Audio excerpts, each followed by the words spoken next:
І я неодноразово підкреслював це президенту Трампу. Вважаю, що Путін не хоче закінчення війни, не хоче припинення вогню, не хоче будь-яких перемовин. Я вже мовчу про те, що він боїться прямих перемовин зі мною. This is my video update on this Tuesday afternoon, May the 13th, coming to you from Nicosia, Cyprus. Let's talk about some news. And we have the breaking news, which is that Russian President Vladimir Putin will not be traveling to Istanbul to meet with Churchill number 2. He is not going to be going to Istanbul as expected. And going to Istanbul, heading up the Russian negotiating team, because that's how these things work. You appoint a negotiating team and you appoint a chief negotiator. Now, if Zelensky wants to be the chief negotiator, that's cool.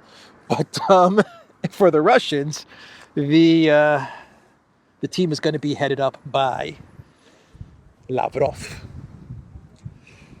The hardliner. Lavrov has become a Ukraine hardliner.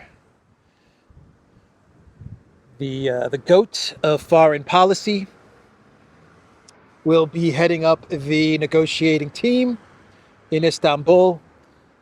Accompanying Lavrov will also be the presidential aide on foreign policy, Mr. Ushakov, who has been involved in the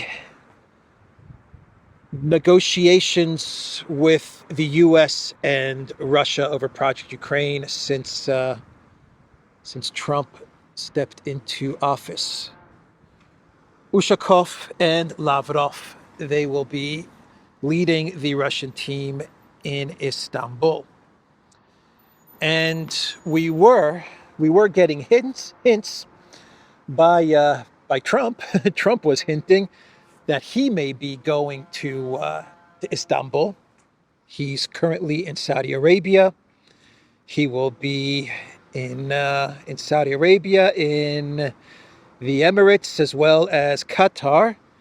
And Trump was saying yesterday that, you know what, maybe I will just fly on over to Istanbul and help along the talks that could be taking place between Zelensky and Putin. That is what Trump said yesterday. His exact quote was, "I think you may have a good result at the Thursday meeting in Turkey between Russia and Ukraine. I believe the two leaders are going to be there. I was thinking about flying over. I don't know where I am going to be on Thursday. I've got so many meetings, but I was thinking about actually flying over there," Trump said. Now, when a president visits a country, it's just not a simple trip. Buy a ticket, book a hotel room, and go visit that country.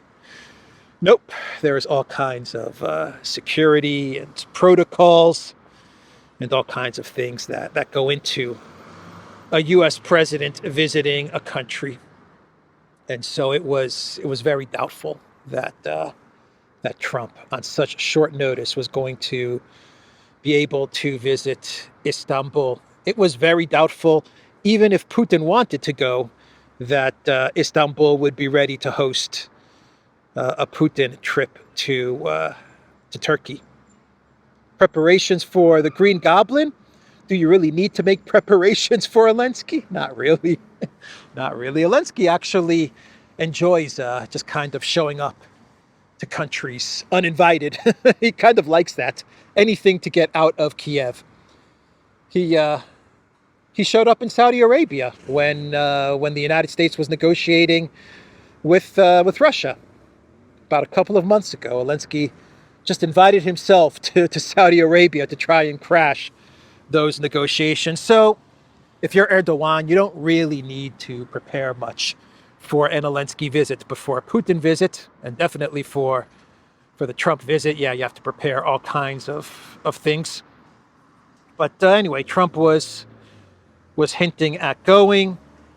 He believed yesterday that both Zelensky and Putin were going to be in Istanbul, but that is not the case. Instead, according to Reuters, what we have is Witkoff and Kellogg traveling to Turkey. That is what sources are telling Reuters, if you believe Reuters is reporting. So Witkoff going to Istanbul, meeting with Lavrov. Possibly Zelensky will be there. That's a positive.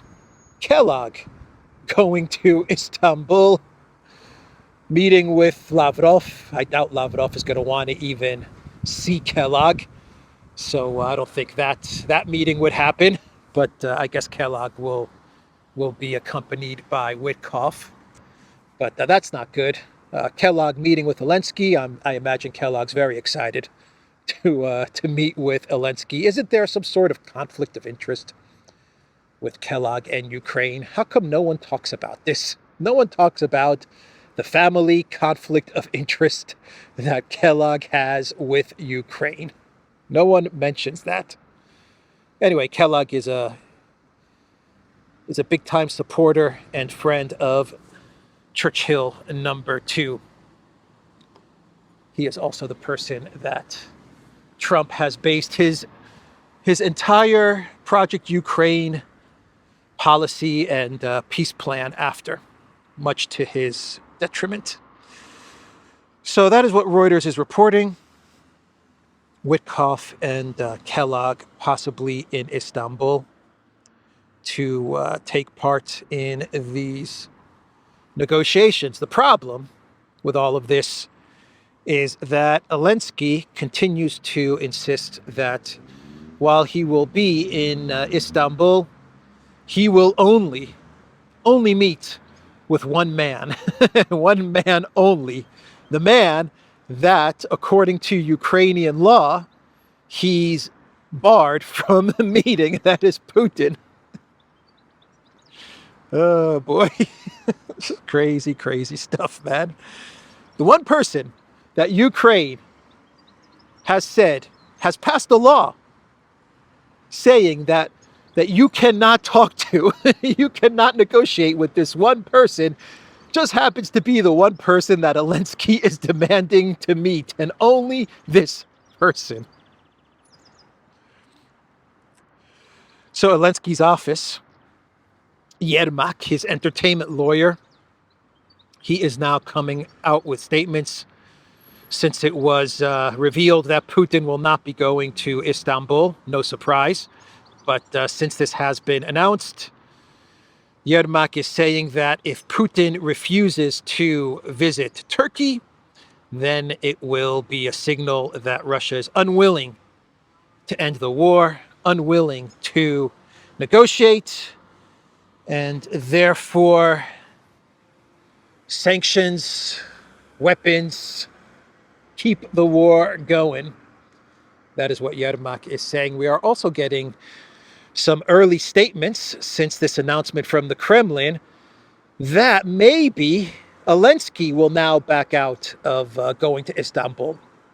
The reasoning is that Zelensky was going to go to Istanbul because he was expecting to meet Putin in Istanbul and only Putin, and now that it's going to be Lavrov and Ushakov, and Putin is going to be a no-show. There's no reason for Zelensky to now travel to Istanbul. Can't make this stuff up, man. I think Zelensky's going to show up. I'll say 60% chance that Zelensky shows up in Istanbul, 40% that Zelensky backs out, using the excuse that Putin is not going to be there, so why should I go?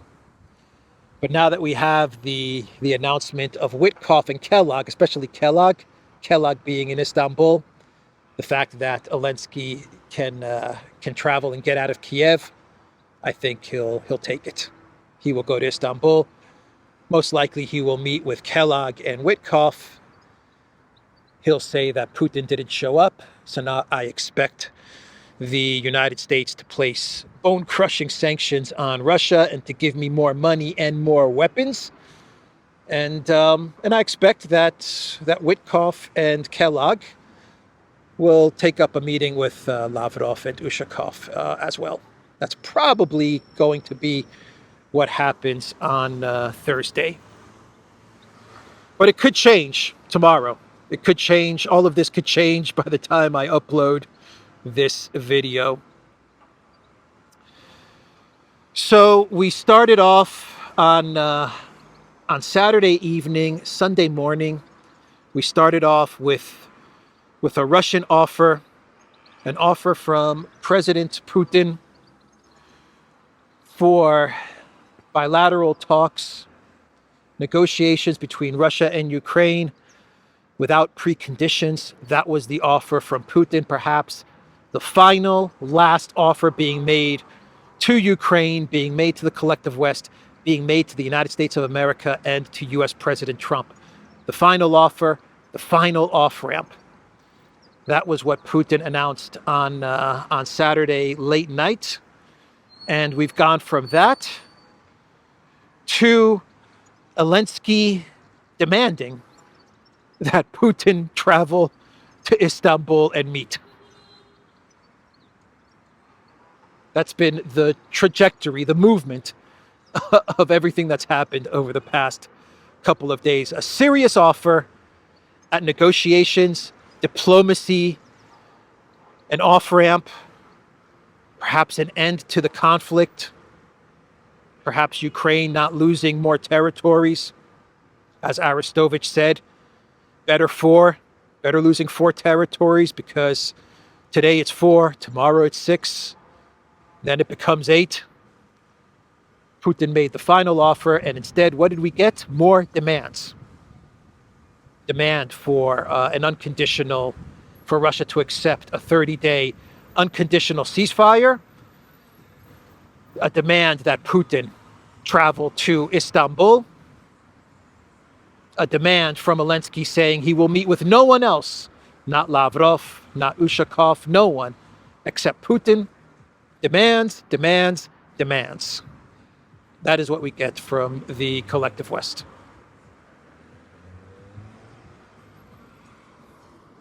Never-ending demands. Unreasonable, ridiculous demands. Demands meant to keep the war going. Demands meant to continue to suck in the Trump administration, to bog down the Trump administration, and demands to eventually force the Trump administration to move forward with Trump sanctions against Russia, which would then 100% mean this is Trump's war. Once Trump issues those sanctions against Russia, it officially becomes Trump's Ukraine war, which will result in Trump's Ukraine loss. If there's any doubt that maybe this is still Biden's war, perhaps Trump can get out of this. Perhaps it's not completely Trump's war. Maybe there's a 5% chance that this is not going to be Trump's war. The minute he imposes these sanctions on Russia, it's over. It is Trump's war. You get the sanctions, then you get the weapons. Trump's then going to have to go to Congress. Once Biden's drawdown package ends, Trump is then going to have to go to Congress. He's going to have to ask for more money. He's going to probably tell the American people, yeah, we're going to give Zelensky more money, but we're not really giving him weapons. We're selling him weapons because of the minerals deal and the rare earths. And he's going to try to spin this as best he can to try and keep MAGA on board. But once he issues those sanctions, it's game over, man. Game over. Bloomberg is reporting Europe awaits Turkey summit to push U.S. on Russian sanctions. So, what is Bloomberg saying here? If Putin declines the meeting with Zelensky or Russia, doesn't agree on an immediate and unconditional ceasefire on Thursday, European leaders will urge President Trump to follow through with his threat to sanction Moscow. They added, so far, the Kremlin hasn't said if Putin will attend. Well, now we have the news. We know that Putin will not attend. Bloomberg goes on to say the Trump administration has prepared options for the president to put more economic pressure on Russia should he choose so, Bloomberg previously reported. In a social media post on May 8th, Trump said the U.S. and its partners will impose further sanctions if the ceasefire isn't respected. On Saturday, the leaders of the UK, France, and Germany thought they had secured an agreement from Trump along the lines of his social media post to back a plan for a 30-day ceasefire starting Monday with coordinated U.S. and European sanctions on Russia to follow if Moscow kept up strikes on Ukraine. He could have come out with a statement today. He could have come out with a statement and he could have said, we've got talks happening in Istanbul.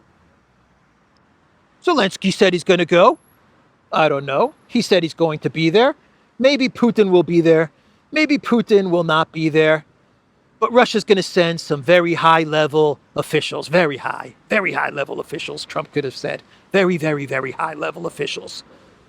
We've done our job. This is a statement he could have made. We've done our job. We got both of the sides talking. They're meeting each other in Istanbul. We're out. That could have been the statement. Perfect. We're out. Mission accomplished. We got both sides to the negotiating table. Our work is finished here. That could have been it. Nope.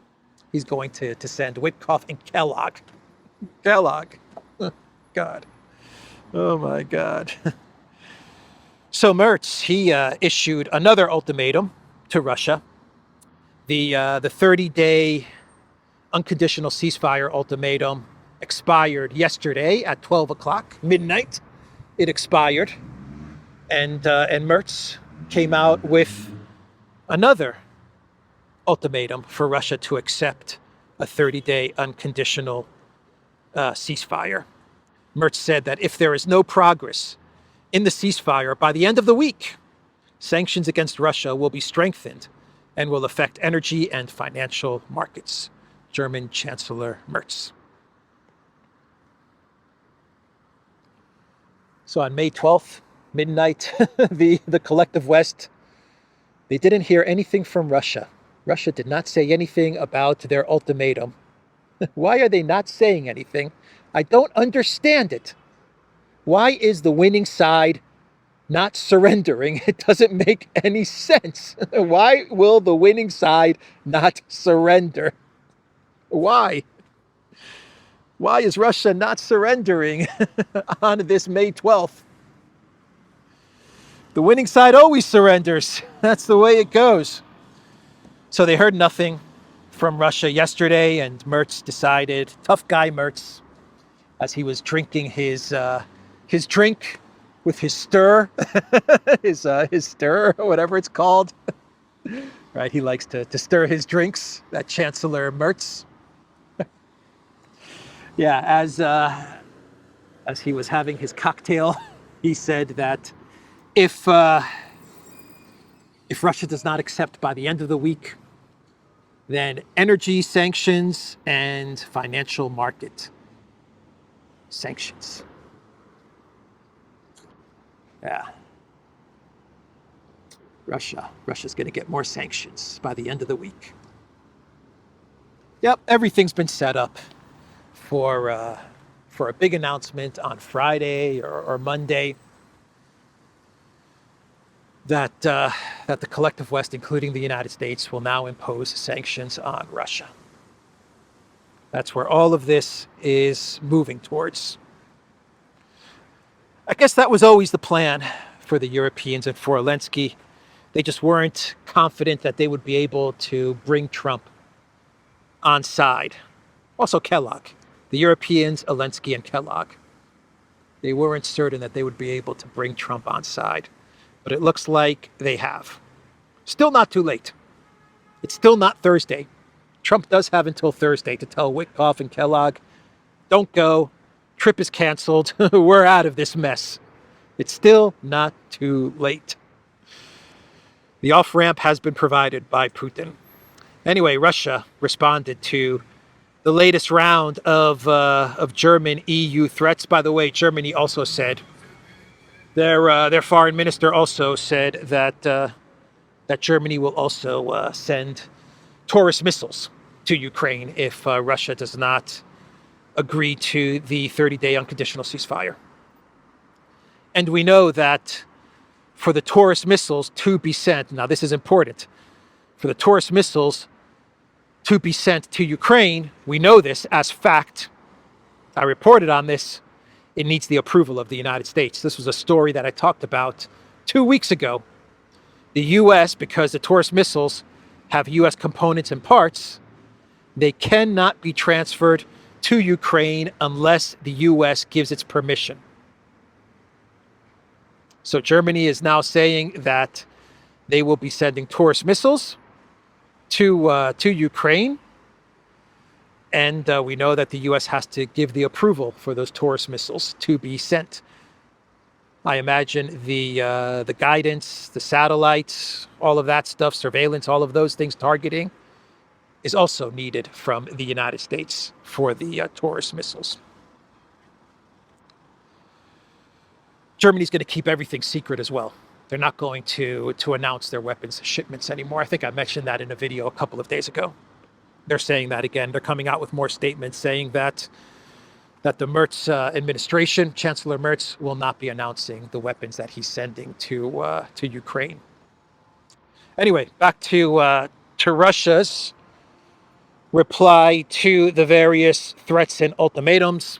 The Kremlin said that the language of ultimatums is unacceptable for Russia, and the Kremlin also said you cannot speak to Russia in such a language.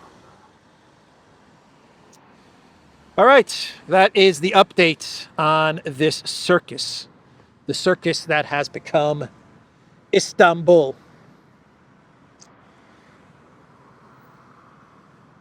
What should we talk about next? Isn't there a saying in Turkey? Isn't there a Turkish saying?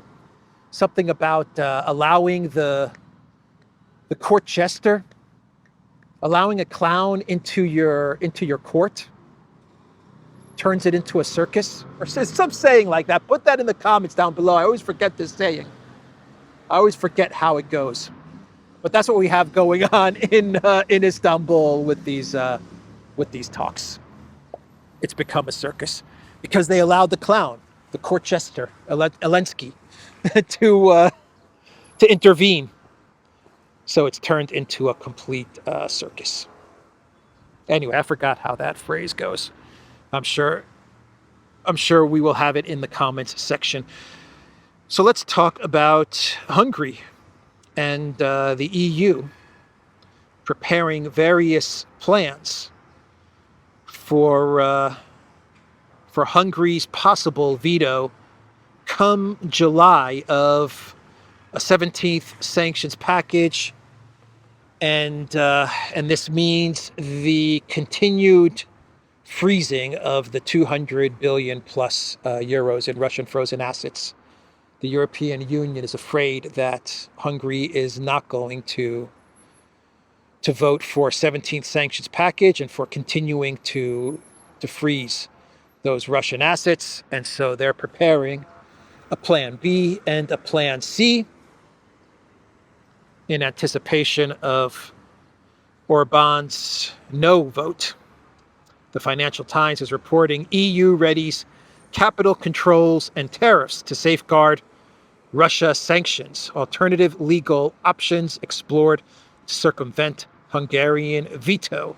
The European Commission has told national capitals that a large portion of the sanctions, including 200 billion euros in frozen Russian state assets, could be moved onto a different legal basis to circumvent Budapest's veto. 5 officials briefed on the ongoing discussions told the Financial Times. They don't really get into the details of Ursula's "We've Got Tools" plan to bypass Hungary's vote, but they're saying that they're talking about capital controls and tariffs, changing up the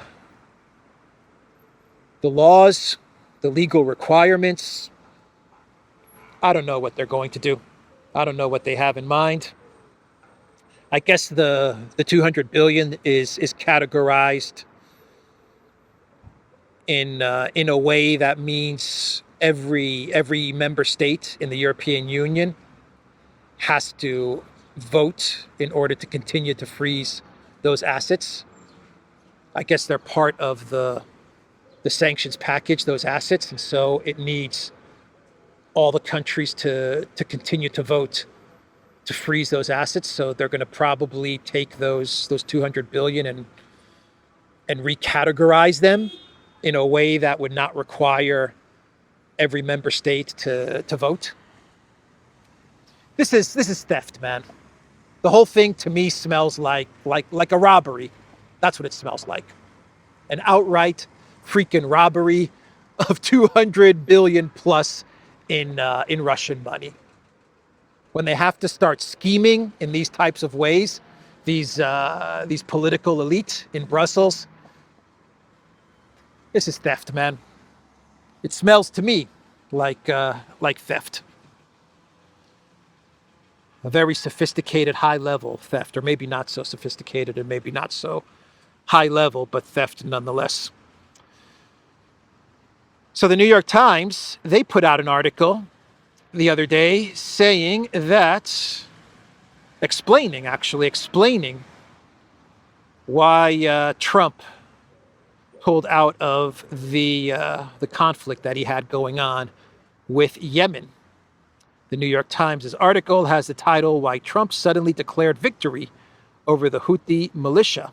The militant group in Yemen was still firing at ships and shooting down drones while U.S. forces were burning through munitions. Basically, this article from the New York Times is saying that the United States did not win. The Houthis did not capitulate. Yemen did not capitulate to the United States. That was Trump's spin. Basically, what Trump did is that he avoided an embarrassing defeat.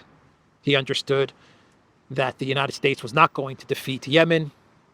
He understood that if the United States was to try and defeat Yemen, then according to the New York Times, Hegseth was trying to get the Middle East countries, Saudi Arabia and other countries in the region, to take part in some sort of a ground war or ground invasion of Yemen.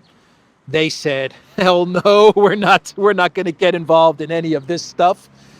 And that's when Trump realized, man, we're losing F-18s, we're losing drones. We can't defeat Yemen like this. We don't have the buy-in from the region to actually escalate this to a full-on war with an invading army or something like that. And Trump pulled out, man, and he spun it in the form of Yemen capitulating.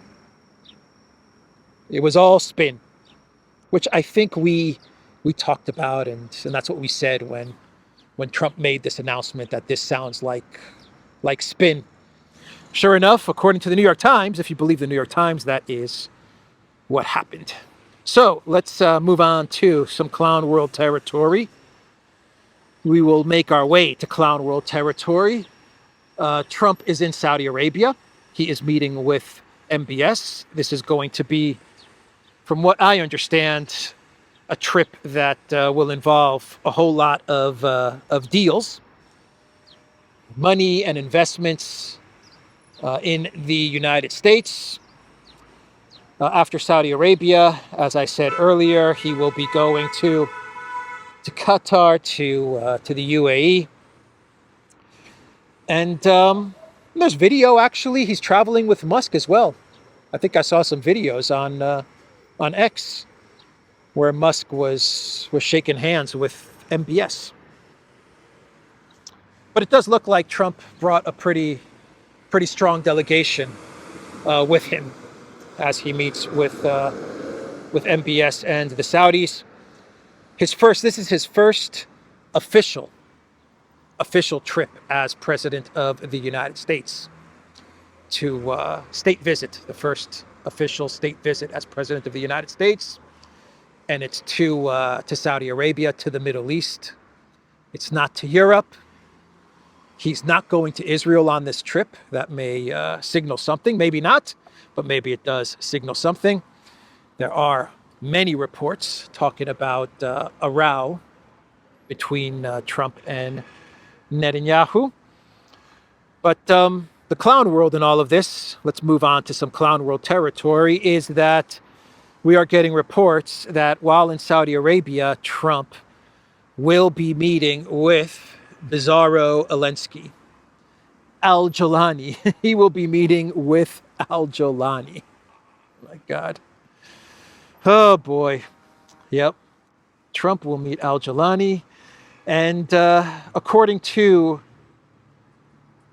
some media outlets, Al-Jolani is offering Trump a Trump Tower in Damascus. A Trump Tower in Damascus. He wants sanctions lifted. He wants U.S. aid, U.S. money. I imagine U.S. weapons. I imagine Al-Jolani is going to ask for many things. A man who, just a few months ago, had a $10 million bounty on his head. He was like the number one terrorist in the world. Like the number one. He was a top-tier terrorist. Al-Jolani. Al-Shara. Now he changed his name as well. Put on a suit, changed his name, and now he's meeting with the President of the United States. And he is going to ask for money and weapons and sanctions relief.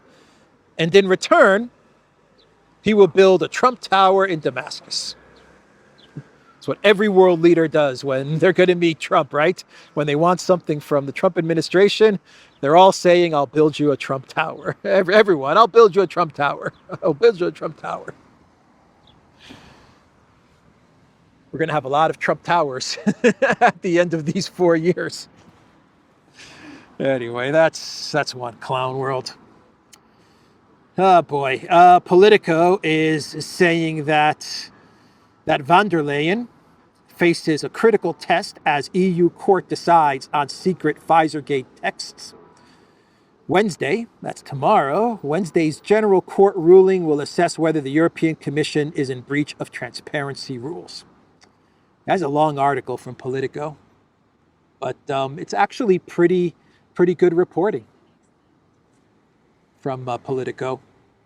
I was shocked, but they go into some pretty good detail on Ursula and the deals that she made with Big Pharma during the COOF, the whole COOF thing, the whole COOF thing, and yeah, there was a lot of money that was swishing and swirling, and not much transparency. And we have these text messages, which Ursula seems to have lost or doesn't want to turn over.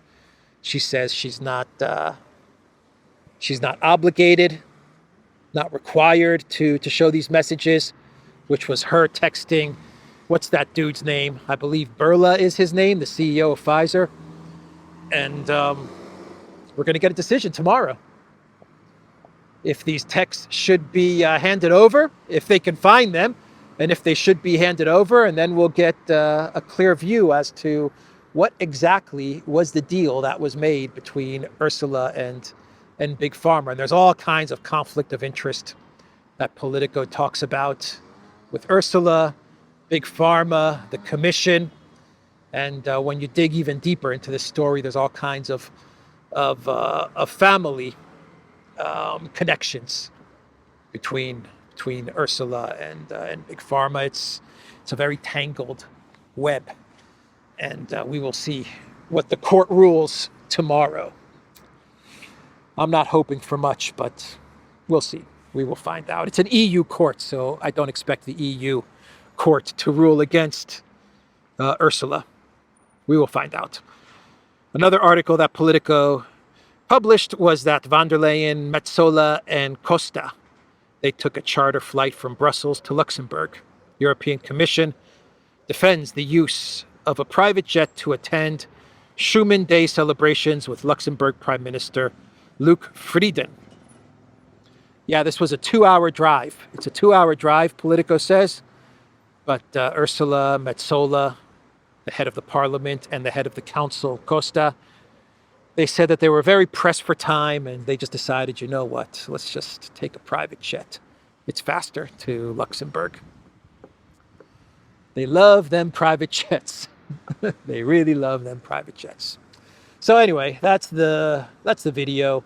The Duran.locals.com. We are on Rumble, ODYSEE, BitChute, Telegram, Rockfin, and X. Go to the Duran shop, pick up some merch, like what I am wearing in this video update.